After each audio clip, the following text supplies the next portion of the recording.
Hello friends, welcome to Vijay Thiyaks. இன்றைக்கி நம்ம திருநள்ளாறு வந்திருக்கோம்.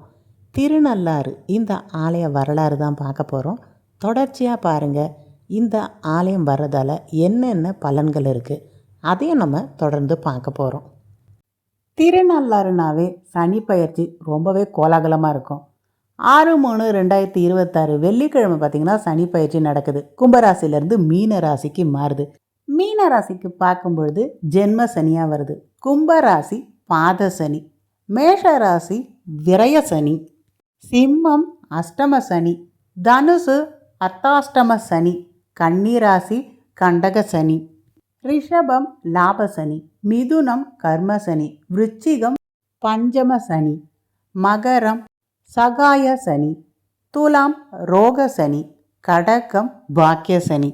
என்ன இவங்க இந்த சனி பயிற்சிக்கு ஜோசியர் மாதிரி சொல்கிறாங்கன்னு பார்க்குறீங்களா? திருநள்ளாறு தர்பாரண்யேஸ்வரர் அவரை வழிபடும் பொழுது சனியினால் ஏற்படக்கூடிய தாக்கங்கள் குறைவாக இருக்கும். அதற்காக தான் எல்லாருமே பார்த்திங்கன்னா சனி பயிற்சி டைமில் இங்கே கூட்டம் அலமோதும். எப்படியும் நமக்கு பெரிய அளவில் இருக்க குறைகள் இங்கே இருக்க சிவபெருமானை வணங்கும் பொழுது ஒரு சிறிய அளவில் குறையும் அப்படின்ற நம்பிக்கை காலகாலமாக இருந்துட்டு வருது. தர்பாரண்யேஸ்வரர் நலேஸ்வரர் அப்படின்னு அழைக்கப்படுறார். ஆமாங்க, அந்த நலனுக்கு ஏற்பட்ட எல்லா அந்த சாபங்களும் நீங்கி, அந்த சனியினால் ஏற்பட்ட தாக்கங்களும் நீங்கி நல்ல ஒரு செல்வ செழிப்பை பெற்றார். இங்கே வரீங்கன்னும் போது கண்டிப்பாக நீங்கள் முதன்மையாக நல தீர்த்தத்தில் நீராடி அங்கே இருக்க விநாயகரை தரிசிச்சுட்டு அதுக்கப்புறம் கோவிலுக்குள்ளே வந்துட்டு சனீஸ்வர பகவானை தரிசிச்சுட்டு அப்புறமா நம்ம போயிட்டு தர்பாரண்யேஸ்வரரை தரிசிக்கணும். இதுதான் வழி வழியாக செய்யப்படக்கூடிய ஒரு முறைகள். கண்டிப்பாக இதே மாதிரி நீங்களும் பின்பற்றுங்க. நல மகாராஜா கதை நிறைய பேருக்கு தெரிஞ்சிருக்காது. அவரோட மனைவி தமயந்தி அத்தனை அழகாக இருப்பாங்களாம்.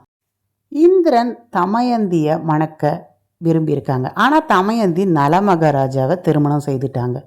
அவங்களுக்கு இருந்த அந்த 7.5 சனி நல மகாராஜாவுக்கு துவங்கின உடனே நிறைய கஷ்டங்கள் வர துவங்கியது. இதன் காரணமாக அவங்க சொல்லதான் துயர்கள் அடைஞ்சாங்க.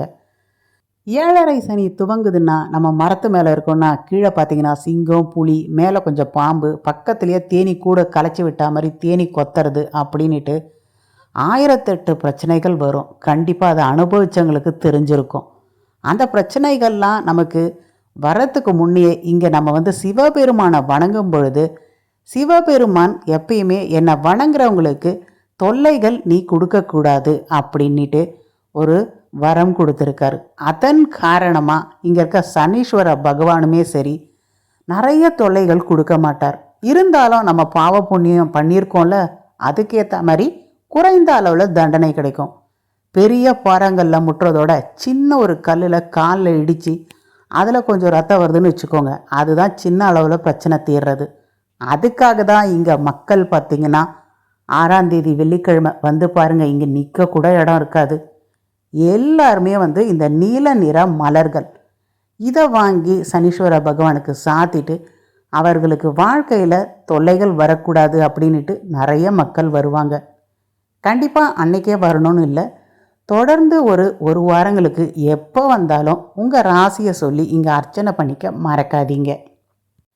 சுயம்பு மூர்த்தியாக தர்பை வனத்தில் தோன்றியதால் இந்த ஈஸ்வரன் பார்த்திங்கன்னா தர்ப தழும்புகளோட காணப்படுவார். நீங்கள் உன்னிப்பாக கவனிக்கும் பொழுது தான் தெரியும். 9ஆம் நூற்றாண்டில் சோழ மன்னர்கள் ஆட்சி காலத்தில் தான் இந்த ஆலயம் கட்டப்பட்டிருக்கு. அதுக்கப்புறம் விஜயநகர பேரரசு இந்த கோவிலை பார்த்திங்கன்னா விரிவுபடுத்தியிருக்காங்க. தேவார பாடல் பெற்ற ஸ்தலங்களில் இந்த ஆலயமும் ஒன்று. சம்பந்தர், சுந்தரர், அப்பர், அருணகிரிநாதர் எல்லாருமே இங்கே பாடல்கள் பாடியிருக்காங்க. பிரம்ம தீர்த்தம், வாணி தீர்த்தம், நல தீர்த்தம், இது இல்லாமல் அஷ்ட தீர்த்தமும் இங்கே இருக்குது. எல்லாருமே கண்டிப்பாக நல தீர்த்தத்தில் நீராடி தான் இங்கே வணங்குவாங்க. விஷ்ணு, பிரம்மன், இந்திரன், அஷ்டதிக்கு பாலகர்கள், அகத்தியர், அர்ஜுனன், நலன், இதை மாதிரி எல்லாருமே பார்த்திங்கன்னா இந்த ஈஸ்வரரை வழிபட்டிருக்காங்க. ஏன்? இந்த சனி பகவானோட தொல்லை நமக்கு குறைவாக இருக்கணும்னு.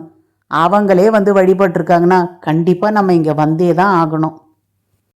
நல தீர்த்தத்தில் நீராடும் பொழுது நல்லெண்ணெய் நல்லா தேய்ச்சி வடக்கு கிழக்கு நோக்கி ஒரு 9 முறை சுற்றிட்டு மூழ்கி கருப்பு துணி எல் தீபம் ஏற்றி நம்ம வழிபடும் பொழுது 7.5 சனி அஷ்டமத்து சனி எல்லா தோஷமும் நீங்கும்.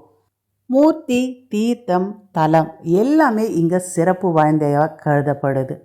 நலனை பின்தொடர்ந்து வந்த சனீஸ்வர பகவான் தர்பராணேஸ்வரர் பெருமான் கிட்ட வந்த உடனே கோவில் இருக்க ராஜகோபுரத்தில் இடதுபுறத்தில் காக்கை வாகனத்தில் நின்று அந்த இடத்துல பார்த்தீங்கன்னா அபயஹாஸ்த கோலத்தில் நிற்கிறார்.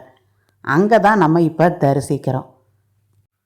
இந்த வீடியோ பிடிச்சிருந்துன்னா மறக்காமல் விஜய் தியாக் சேனலை லைக் பண்ணுங்கள், ஷேர் பண்ணுங்கள், சப்ஸ்கிரைப் பண்ணுங்கள். அடுத்து பயனுள்ள தகவலை பார்ப்போம். ஐயா, உங்களோட பெயர் என்ன? என் பேர் மோகன்ராஜ். நான் இந்த பயணம் ஆரம்பித்து 2 வருடம் முடிய போகுது. ஆரம்பத்துலேருந்து நானும் என் ஒய்ஃபும் கையில் வந்துகிட்டு இருக்கோம். ஓகே. Wife astrologer. ஓகே. அவங்க நேம் என்ன? அவங்க பேர் ரூபாவதி. அஸ்ட்ராலஜர், யோகா நடத்துகிறாங்க, அக்கு ஹீலர், ஆன்மீக குழு வச்சுருக்கிறோம். வாரம் ஒவ்வொரு ஆலயமாக தேர்ந்தெடுத்து நாங்கள் கூட்டிகிட்டு போகிறோம், பாராயணம் செய்வோம். லலிதா சகஸ்ரநாமம் இதெல்லாம் கேள்விப்பட்டு எங்கள் இதில் போட்டிருக்கிறாங்க. ஓகே. ஆரம்பித்து ரொம்ப வெற்றிகரமாக. இப்போ வந்து இப்போ கவர்மெண்ட் நடத்துறதுல உங்களுக்கு சேலரி கொடுத்துருவாங்க? ஆமாம், அன்னைக்கு டெய்லி வேஜஸ் மாதிரி. டெய்லி வேஜஸ் மாதிரி தான், பர்மனெண்ட் மாதிரி. ஓகே.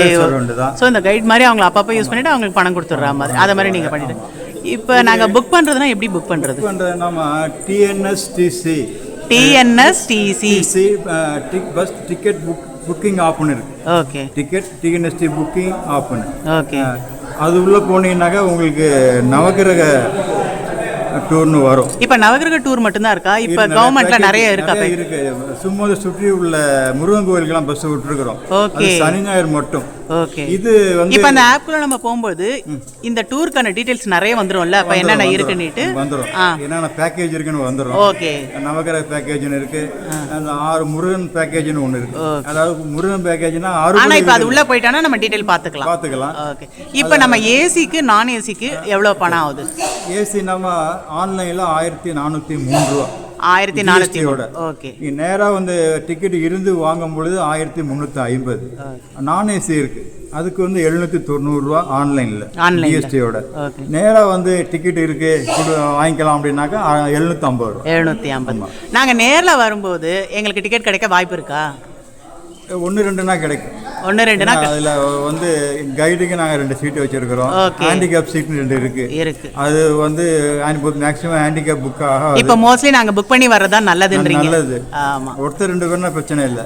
குரூப்பாக வரும்போது உங்களுக்கு கிடைக்காது. இப்போ நாங்கள் காலையில் வரோம்னா எங்களுக்கு நவகிரகம் ஒரே நாளில் முடிச்சிருவீங்களா? ஒரே நாளில் கிட்டத்தட்ட எப்படி பாசிபிள் அது? 695 நாள் நிறைவடைஞ்சிருச்சு. பரவாயில்லையே. இறைவனோட ஒத்துழைப்போடும் பேசஞ்சரோட ஒத்துழைப்போடும் ஒரே நாள். இப்போ நாங்கள் பிரைவேட்டா வரணும், எங்களுக்கு 2 நாள் தேவைப்படுது. நீங்க ஒரே நாள் எப்படி முடிக்கிறீங்க? தேவைப்படுது. உங்க செலவினமும் அதிகமாகும். தமிழக அரசும் அறநிலையத்துறையும் போக்குவரத்து துறையும் இணைந்து இந்த பயணத்தை ஏற்பாடு பண்ணியிருக்கிறாங்க. ஒரே நாளில் தரிசனம் செய்திருக்கு. இப்போ எத்தனை துறைகள் இணைந்திருக்கு? அறநிலையத்துறை, போக்குவரத்து துறை, 2 துறையும் சேர்ந்து தமிழக அரசு அவங்க மூலமா இதை உருவாக்கி கொடுத்துருக்காங்க.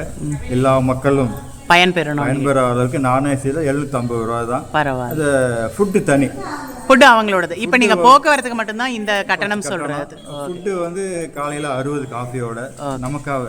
ஓகே ஓகே, பரவாயில்ல. ஆனால் இந்த சேவை நீங்கள் செய்கிறது கண்டிப்பாக உங்களை பாராட்டணும். ஆமாம். மதியம் லஞ்சு 80 ரூபா, 90 ரூபா. மற்றவங்கலாம் அதெல்லாம் வந்து அவங்களே வந்து பே பண்ணிக்கணும். இது வந்து டிக்கெட்டுக்கு மட்டும்தான் நீங்கள் சொல்கிறது. உணவு தான் பரிகாரம். விளக்கு போடுவ தேங்காய் உரைக்கிறதோ அவ்வளோ கிடையாது. சிறிய பலன் தான் கிடைக்கும். உணவு தானம் பண்ணினால் மட்டுமே நவகிரகங்களுக்கு மிகவும் பிடித்தது. இதை நான் பஸ்ஸில் பேசும் பொழுது பஸ்ஸில் வரவங்க, நான் பஸ்ஸில் வரவங்களுக்கு நான் டொனேட் பண்ணுறேன் அப்படின்னு சொல்லும் பொழுது மற்றவங்க என்ன நினச்சிக்கிறாங்க, இந்த பேக்கேஜிலே இது அடங்கும் அப்படின்னு நினச்சிக்கிறாங்க. ஆனால் இது மாதிரி நாங்கள் வரும்போது இந்த அன்னதானத்துக்கு நாங்கள் கொடுக்கறது எங்களுக்கு ரொம்ப நல்லது, மற்றவங்களுக்கும் ரொம்ப நல்லது. சாப்பிட்றவங்க நன்றி கூடனா அவங்களுக்கு நல்லது, வாங்கி கொடுத்தா உங்களுக்கு. தானத்தில் சிறந்த தானம் அன்னதானம் போது இந்த நவகிரகத்தில் நம்ம அன்னதானத்தை இதன் மூலமா இது பண்ண. இப்போ நாங்கள் இதுக்கு பே பண்ணுறதுனா எப்படி பே பண்ணுறது? அன்னதானத்துக்கு தனியாக? அன்னதானம் நீங்கள் பஸ்ஸிலேயே வந்து டேரெக்டாக அந்த ஹோட்டலுடைய மேனேஜர்கிட்ட கொடுத்துக்கலாம். எங்கள்கிட்ட கொடுத்தாலும் நாங்கள் பே பண்ணிடுவோம். நம்ம கூட வரவங்களுக்கு அந்த உணவு கொடுப்பாங்க. ஏன்னா காலையில் நம்ம ஆர்டர் பண்ணணும். ஓகே. நம்ம போகிறதெல்லாம் கிராமத்தில் உள்ள கோவில் தரிசனம் பண்ணோம். அப்போ இந்த அன்னதானத்துக்கு நாங்கள் முன்னாடியே பே சொல்லிட்டாவே நாங்கள் ஃபோன் பண்ணி சொல்லிடுவோம். நாங்கள் என்னைக்கு வரமோ அன்னைக்கு சொன்னால் போதும். அன்னதானமோ பணம் கொடுத்தோம் நாங்கள் முன்னாடியே இப்போ பணம் வாங்கணும்னா கலெக்ட் பண்ணி நாங்கள் சொல்லிடுவோம். ஓகே. இத்தனை பேர் வரோம். இப்போ நான் பயணம் செய்து வரேன்னா நான் காலையில் எனக்கு இத்தனை பேருக்கு நான் உணவு கொடுக்க போகிறேன்னா காலையில் சொன்னால் போதுமா? சொன்னால் போதும். காலையில் 5 மணிக்கு அங்கே இருக்கணும் பஸ் ஸ்டாண்டில். கும்பகோணம் பஸ் ஸ்டாண்ட்லேருந்து கிளம்பி கும்பகோணம் பஸ் ஸ்டாண்டுக்கு 8:30 மணிக்கு கும்பகோணம் பஸ் ஸ்டாண்டில் இறக்கி விட்டுருவோம். ஓகே, நன்றி ஐயா. நான் ரொம்ப நிறைய தகவல் சொல்லியிருக்கீங்க. நன்றி. Only 2. சின்ன கோயில் தான். There's some people going that side. No இப்போ அப்படி போகிறாங்களா? நன்றி ஐயா. Okay okay. எங்களுடைய பேருந்து தயாராக இருப்பதால் நாங்கள் கிளம்புகிறோம். நாங்கள் சென்னையிலிருந்து வரோம். விஜி தியாக்ஸ் என்னோட சேனல். அதில் இருக்க எல்லா சப்ஸ்கிரைபருக்கும் இந்த தகவல் போகணும். என்னோட நம்பர் வச்சுங்க, அதை லிங்க் அனுப்புங்க. கண்டிப்பாக உங்களோட நம்பரை நான் இதில் இணைக்கிறேன். நான் சொல்லுங்க. 890 374 5752. இன்னொரு நம்பர் இருக்கு 944 35 25 290. ரெண்டு நம்பர்ல நீங்க இந்த லிங்க் யூடியூப் லிங்க் அனுப்பிச்சு. ஓகே, நன்றி ஐயா. நன்றி. ஓகேம்மா. தகவலுக்கு நன்றி. போலாமா?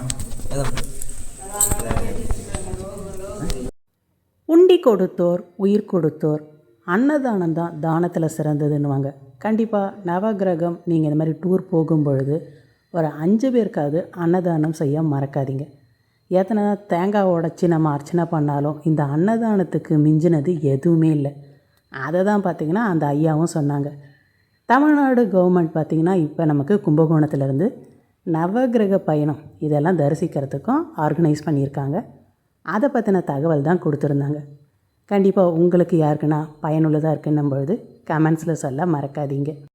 இந்த தகவலை உங்கள் ஃப்ரெண்ட்ஸுக்கெல்லாம் ஷேர் பண்ணணும்னு நினச்சிங்கன்னா கண்டிப்பாக இந்த லிங்க்கை உங்கள் ஃப்ரெண்ட்ஸுக்கெல்லாம் ஷேர் பண்ணுங்கள். 6ஆம் தேதி மார்ச் மாதம் கண்டிப்பாக திருநள்ளாருக்கு வர மறக்காதீங்க. அடுத்த ஒரு வாரமும் தொடர்ந்து வரலாம். அடுத்தடுத்த ஆலயங்களில் ஆலய சிறப்பு, என்ன பரிகாரங்கள் இருக்குது, என்ன வரலாறு, இதை தான் தொடர்ந்து பார்க்க போகிறோம்.